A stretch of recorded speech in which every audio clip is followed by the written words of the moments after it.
Around the world in 80 days? Well, not quite, but the 25th anniversary run of the 1968 London-Sydney Marathon was turning out to be just as spectacular.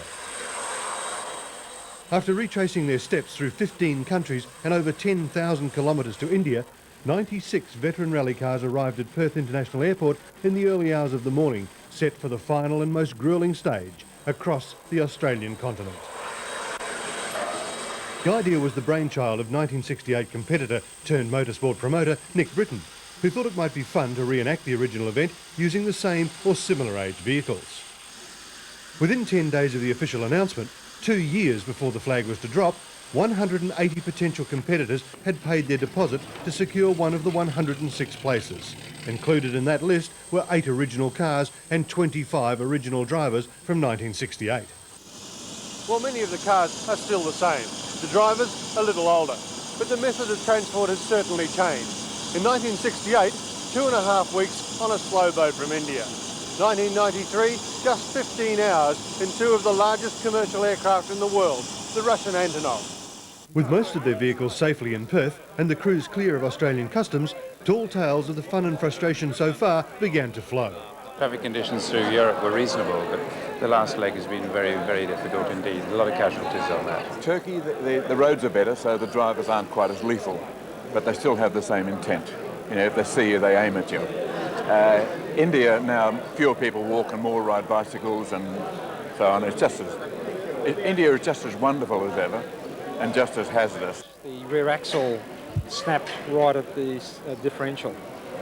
And we had to wait there for 4 hours before the rest of the field went through, before we could actually drive the car back down without any power, 11 kilometres into a little village, where we pulled the offending axle out. We cut the end of the axle off where we had the problem at the spline, and then we found a foundry and heated the axle 4 times and stretched it long enough to put it back in to make it an effective axle. And this is all in a Himalayan village? In a Himalayan village where no one spoke any English. It was 46 degrees, the foundry was 60 degrees inside. We had a bit of a problem because the rules of this rally was that the car had to be driven on, otherwise it's left behind. But with the crankshaft broken, it was sort of making a fair bit of noise, and I only reckon that I probably had about maybe 1 minute of engine life left, and to attack the Antonov's ramp with all the Russians not knowing what was going on was pretty spectacular, because I had the air horns going and there were Russians falling over themselves to get out of the road. And as we hit the top of the ramp, the engine completely seized and locked in first gear, so it's probably still there. For Perth-based Ross Dunkerton, this was the end of the road and it was back to the farm. But for Kiwi Graham Lorimer, currently lying in second, this was where the competition would really begin. I think there's a number of cars behind us that'll come at us fairly hard now that we're here. There's a lot of people have treated it as we have, that in many ways the marathon starts, the rally side of the marathon starts here. All we've done is 2.5 hours of stages to date to establish a seating and order. In the meantime, a couple of days for rest, repairs and even a quick polish was welcome in readiness for the parade through the streets of Fremantle.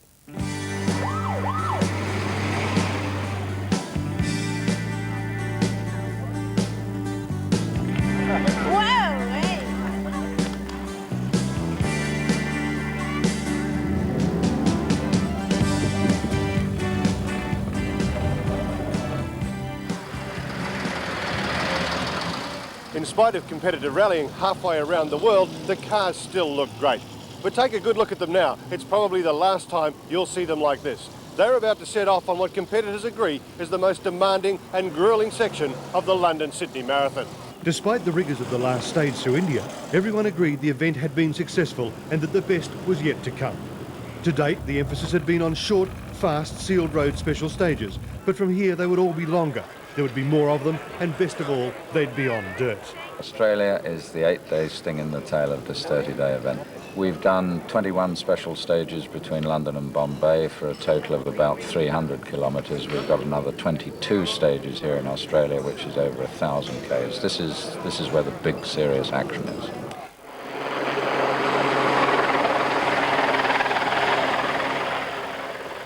Anticipation turned to acceleration as Britton Francis Tuttle, in his beautifully prepared Porsche, led the field off on the first 60-kilometre special stage through the Mundaring Forest just outside Perth. 3, 2, 1, go!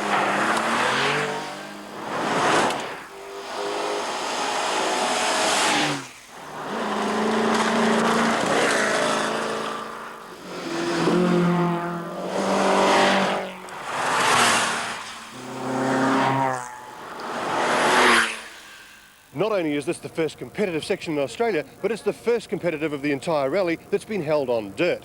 And at 60 kilometres, it's also the longest competitive section.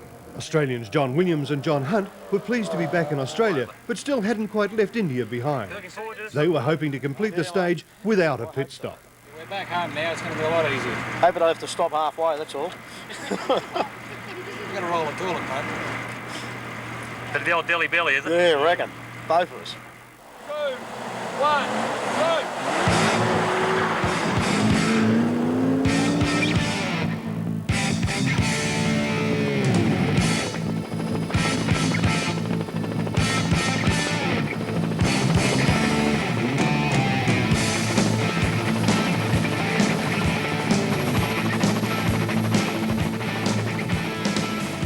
Highest placed Australian, Dave Thomas, who'd teamed up at the last minute with Nick Brittan's wife Jenny, was happy to be on home turf and revelled in the conditions.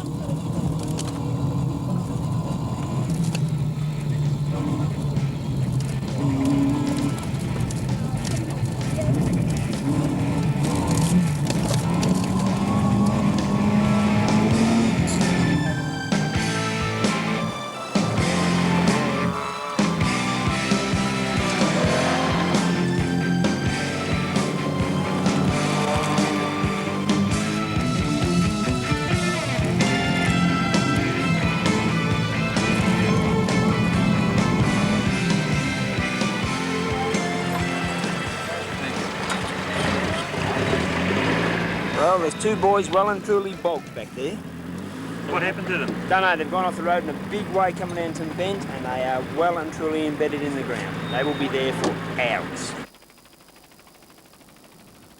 Day one in Australia had taken its toll, with damaged cars strewn from Fremantle to the southern seaside town of Esperance. Workshops were abuzz with crews frantically repairing the damage and reassessing their approach to the Australian conditions. We were on a road section, driving along one of the back roads somewhere, and a little bit of a patch of water on the right-hand side of the road. We put a couple of wheels into it. We weren't going particularly quick, probably 50 mile an hour. Before we knew what happened, the thing had put us sideways. We thought we might roll here, and we did. Car went over. I think while we were over on our roof, the car sort of did a 180-degree twist, and we ended up back on our wheels, pointing in the direction from which we'd come. Even 68 winner Andrew Cowan didn't escape the carnage. Well, we were going very well. We got through the first two stages and we're quite pleased with our performance, and came into the third one halfway through and slight uphill left-hander, and I just went a bit wide and clipped a tree. Did no major damage to the car? No, it didn't. We were lucky. We only lost about probably 30 seconds. We just had to revert back off the tree and then take off again. On left-hand corners, the wheel was catching the wing, but if I made sure I was oversteering when I went round the left-hand corners, then it was fine. Next day, with the long haul between Esperance and Kalgoorlie ahead of them, ever-consistent Francis Tuttle once again demonstrated the benefits of clear air at the front of the pack, having only to contend with the Australian flora and fauna on one major competitive section.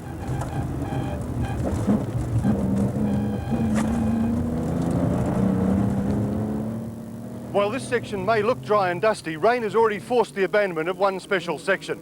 But it suits the front runners whose times are just getting faster.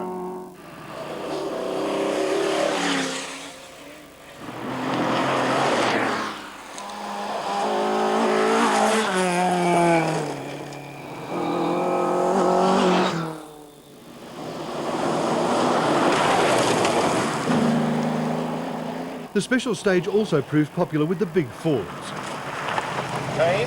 Team Falcon driver Ian Vaughan was well on his way to repeating his 1968 third place in the same car, and was keeping Tuttle honest on the demanding Aussie dirt. It was fantastic. Good straight line Falcon stuff, nice big bumps and plenty of mud and ruts. What was your time? What's that time, Barry? 11:45. 11:45, I think that's pretty respectable while keeping the car in one piece. Celebrating its centenary year, the rich mining town of Kalgoorlie revealed an impressive collection of prestige cars and a nightlife to match. But tonight, the streets of Kalgoorlie were alive with action of a different kind. A 2-kilometre racetrack had been prepared for a special night stage to the streets of the gold mining town, and the locals turned out in force for the action. And right from the start, there was plenty of that.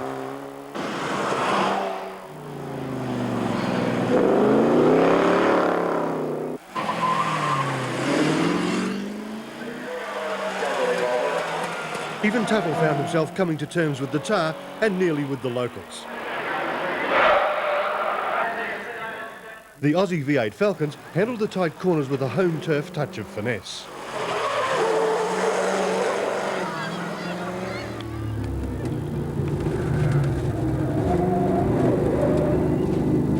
Despite the day's late finish, crews were at it again, taking every opportunity to ensure that the cars would make it through the next day. Kiwi Graham Lorimer, in the midst of his third engine top-end rebuild in 3 days, was not only adamant the work was necessary, but also determined to give his sponsors, Miller's Brewing, value for money. For me, there is no doubt you can spend 2 years preparing for an event like this, and if you decided that it was better to take a couple of hours off than do that extra job, and it fails, I don't think you'd ever forgive yourself. I know that Miller's wouldn't be very happy with us. The rocky landscape around the mining city is a stark pointer to the conditions that lay ahead as competitors set out on the longest single-day run to date, more than 1,000 kilometres cross-country from Kalgoorlie to the desert wastes of the Nullarbor Plain. 3, 2, 1, go.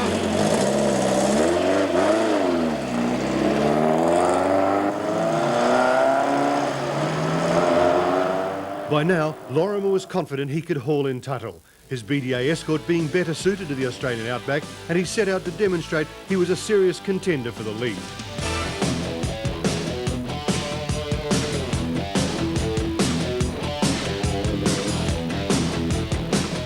Oh, it was a fabulous stage. Anything that long and requiring that much concentration over 2 hours of it. Great fun, and that's what rallying's about. But it was a very difficult stage in that it was very easy to get damage. You were always going to be in a situation of losing time rather than gaining time in a stage like that. Unfortunately, we did pick up a puncture, as did many, many others. I guess not quite careful enough, trying to go too fast maybe.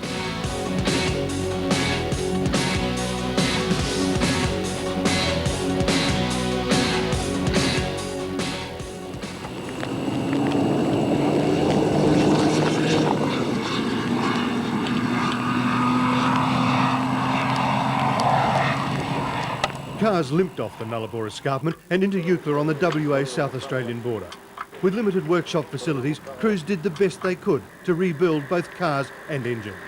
There were a lot of dust, and our air filter was I think, not so well, not so good for such a condition, and our engine used a bit dust than is normal, and now we have a very low oil pressure. We have to change bearings, oil pump, and we shall try to increase the oil pressure, and if everything will be okay, we will continue. Third place Thomas and Brittan had slipped from the top 10 after an altercation with a tree. The position we had to keep pressure up on Francis and Graham to see if they could make a mistake, but unfortunately we were the ones who made the mistake. We just, a nice fast sandy corner, we thought we were clear for a couple of kilometres, but there was a caution that was out in our territory. We missed the first tree, but there's a second one waiting for us. Most people who have been involved in modern rallying through the forest don't see roads like we saw yesterday. Bruce Hodgson and a few of the others, and Ian Vaughan, who did the 68 event, know all about these conditions and did very well. So we should learn from the old blokes. Well, yesterday was the toughest day's rallying I've ever seen. I've never seen so much damage to cars and machinery and a lot of very tired people. It was a tough day. We played it cool. The objective yesterday was not to puncture the tyres and keep the car in one piece, and we've done that. We started off 7th in Perth, we were 6th in Kalgoorlie, we're 5th here in Eucla, and if we can keep picking up one place a day, we think we can be on the front line at the finish. The workshop facilities weren't the only makeshift arrangements in the border town of Eucla. Lovely night in the tents. Did you have a good night's sleep? I'm not sure. I think so. I got at least 2 good hours, maybe. Not quite like the Hilton? No. These accommodations left a little to be desired, but, you know, and it wasn't hard to find our tent last night.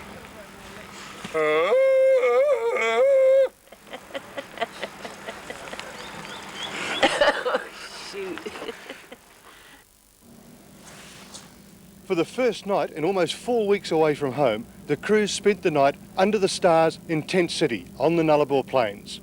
And then, just to add insult to injury, it rained. 2, 1.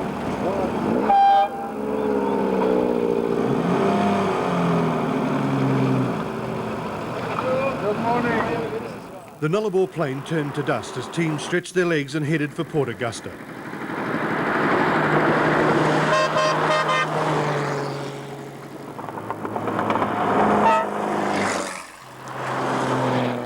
Six of the West Australian Police Force's finest had religiously escorted us to the border and had commented on the level of self-control drivers and officials had demonstrated.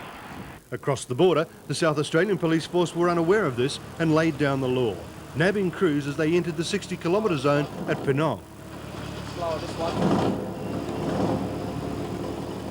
Preparation for the scenic special stages through the Flinders Ranges was well under control.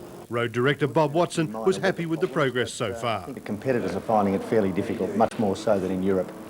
Was this an intention of the Australian section? Yes, it was. About 80% of the competitive content of the rallies in Australia, and people expected it to be tough, and of course we know that our roads are pretty severe, and that's the way it's turned out. South Australia's magnificent Flinders Ranges provide the backdrop as the heat gets turned up. And it's Australian competitors Ashton, Vaughan and Rainsford who are really starting to apply the pressure as the rally gets into its important final stages.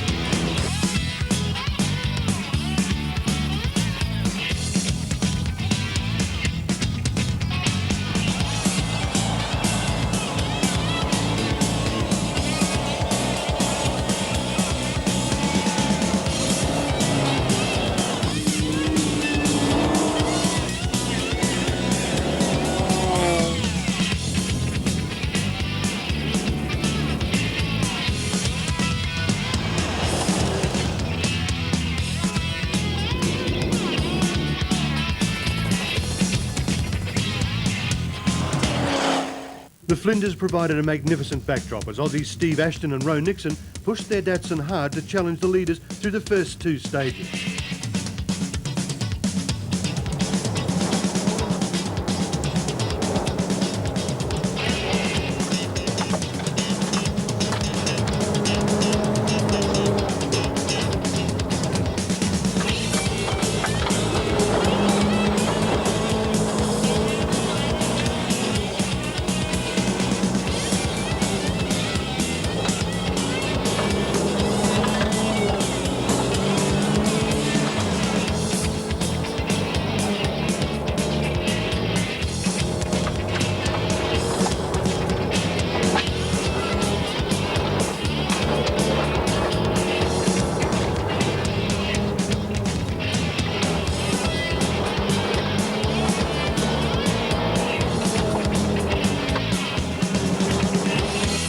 The hard work all went down the drain, or rather the bank, with the car when it failed to take a corner in stage 3.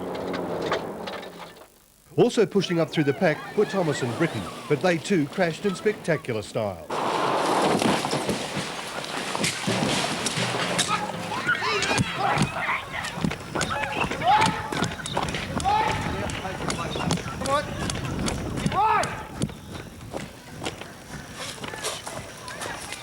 Right, there's nobody moving in there. Fire extinguisher! Stay back off the road, please.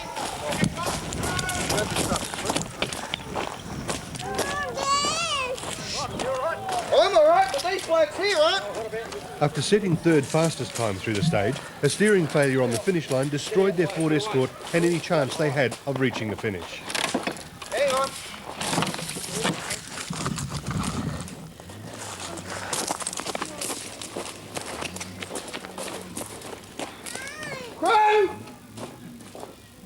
Hang on for a sec, hang on. Despite the severity of the crash and to the amazement of rescuers, both escaped serious injury. You come out gently, you're all right. Right, your belt's undone. Jenny, you're all right, love. You just stay there, darling. All right. Car come through about 150 metres in front of the one that just had the accident, and it was dusty. Standing in front of the tree, and the second car come over the hill and must have hit his brakes, I believe. Hit the cul-de-sac, hit the tree about 5 foot up, maybe more, clipped the tree here, and I just remember getting the lady out of the car, and that's about it at the time. Scared the shit out of me. Did you have gas when you had babies? Same stuff. You're not going to have a baby, are you? Oh, yeah. That's going to take some explaining. While Jenny's sense of humour was beginning to return, the same couldn't be said for Dave's memory. All I can remember was... I can't remember this stage at all. I can remember the being sideways and watching the car coming up. I can remember being upside down and winded and trying to get out of the car. But other than that, I could remember we were in the Flinders Ranges, but other than that I can't really help you.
Nostalgia was definitely in the air during the rally, what with original drivers and original cars, and Gunbar in southwest New South Wales was no exception. In 1968, the tiny community hall was a major check, rest and repair point, and Meg Makepeace coordinated the activities. When the rerun of the marathon was announced, she contacted the organisers and asked for a lunchtime stopover, an opportunity to renew old acquaintances. So Gunbar it was for lunch on Friday, and what a chance for those who remembered to catch up. All these years. I suppose you have a few grandchildren now. Yes, there's one of them there. Isn't he looking great, yeah? And I got married as well. Oh, And do you see any old familiar faces? no, not yet. Great. Yeah. About. Well, yes, I think the population of Gunbar has increased a wee bit since we were Yes, here. yes, that's The roads right. are a little bit better. Yes. And the food you laid on today is fabulous.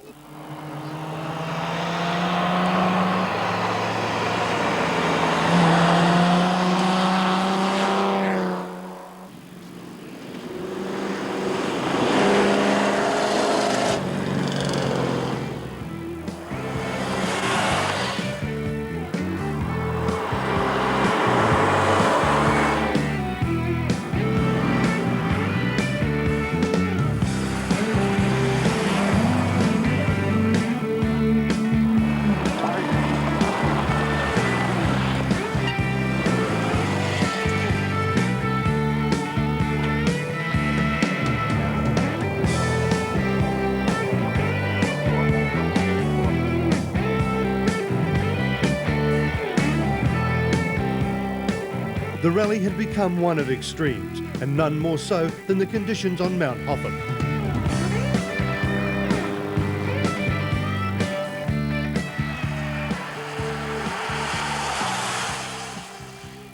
From 50-degree temperatures in India to ice, snow and howling winds in the Victorian Alps, competitors in this marathon have seen it all. Not even the weather could dull the competitors' determination to reach the Sydney Opera House. Use a bigger hammer. Give it a hit. 27 days on the road, a motor rebuild in Turkey, and being snowbound in the Victorian Alps with a seized gearbox was beginning to dampen the enthusiasm of the Fortron all-girls team. I think in retrospect we'll probably enjoy it. I think the bit in India made it really hard to enjoy. I think we're enjoying it up to that point, and then it's taken us a while to forget India and work out where, you know, that actually motor racing's quite enjoyable after all. Something going to have another go at? Not for a while. I think I'll buy a horse.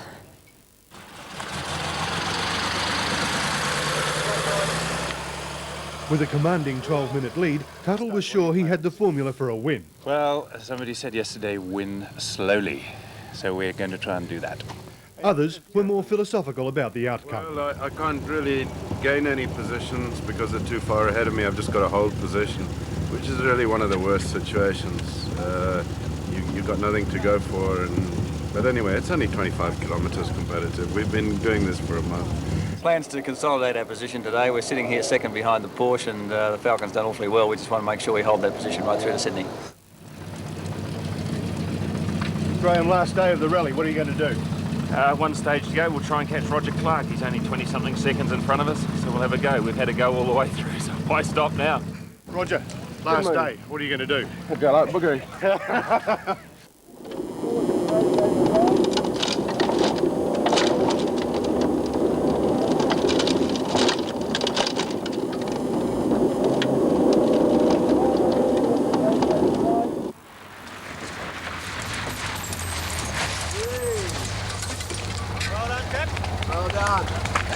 And there it is, the finish of the last special stage of the London-Sydney Marathon, with a jubilant Francis Tuttle and navigator Anthony Scholl only needing to complete the last transport stage into Sydney. Thanks a lot. Fabulous stage. Very, very happy. Well done. Well done, Les. Thanks a lot. Hot on his heels was Ian Vaughan and the Team Falcon. Third in 1968, second in 1993 in the same car. There's only one placing left for the Falcon in the 50th anniversary marathon in 2018. Well done. Not quite as good as you wanted, mate, but it was pretty bloody good. Well done. Well done. Super. Well done. All that remained was the procession through the streets of Sydney to the formal end of what had become one of the greatest motoring adventures of the century. Congratulations. Oh, here's Eric's one. Oh, good. Hello. Hi.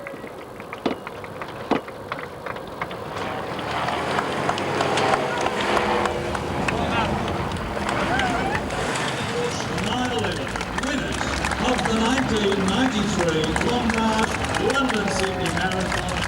Look at the smiles on their faces. Give it to them. Let's have an applause. Come on, I can hardly hear you. Let's have some bells and cheers. Well, we came here in 77 and we were 35th. Now we're first, and it's fantastic. Can you believe it? No, not really. I mean, we knew it was possible, and now we're really here. It is unbelievable. And Anthony, tell me, what sort of journey has it been? Oh, it's been fantastic. Being at the front's been a great morale booster. We've been lucky to be in front since the end of Turkey. We started with 8 seconds lead, and we had that for a few days, and to finish with a 12-minute lead is just fantastic. Very good pictures now, guys. Mind your cameras, boys. But the absolute grand finale came on Monday, as crews were treated to a special stage on Sydney Harbour on board the Marinda, courtesy of Australian support sponsor Fortron, celebrating the highs and lows of one of the greatest adventures possible. Well done. Cheers. Cheers to Australia. The success of the event was measured by the crew's appreciation of the organisers and talk of the next event. Great atmosphere. This is what the rally's been like. Brilliant. Super people. And, you know, I don't know if one would go as well next year as this one has gone, but I'm sure in a few years' time we'll all be back.